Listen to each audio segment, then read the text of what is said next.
বর্তমান উন্নত বিশ্বের উন্নত দেশ হচ্ছে জাপান, যেখানে জাপানের বয়স্কদের সংখ্যা 36.25 মিলিয়ন।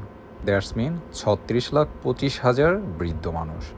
আর এটা হচ্ছে তাদের দেশের প্রায় 30%, যাদের মধ্যে সবাই 65 বছর বয়সী এবং তার চাইতে অধিক বয়সের, যেটা জাপানের বয়স্কদের সর্বোচ্চ অনুপাত। আর বিশ্বে জাপানের মানুষরা কিন্তু সর্বোচ্চ বেশি দিন বাঁচে, আর এদের গড় বয়স হচ্ছে 83 বছর। এখন পয়েন্ট হচ্ছে তারা এতদিন বাঁচে কেন, বা তাদের গড়াইও এত বেশি কেন। দেখুন, যদিও তাদের হায়াত বেশি, আল্লাহ তাআলা তাদের হায়াত বেশি দিয়ে দিয়েছে, বাট আমি মনে করি তার আরেকটা রিজন আছে।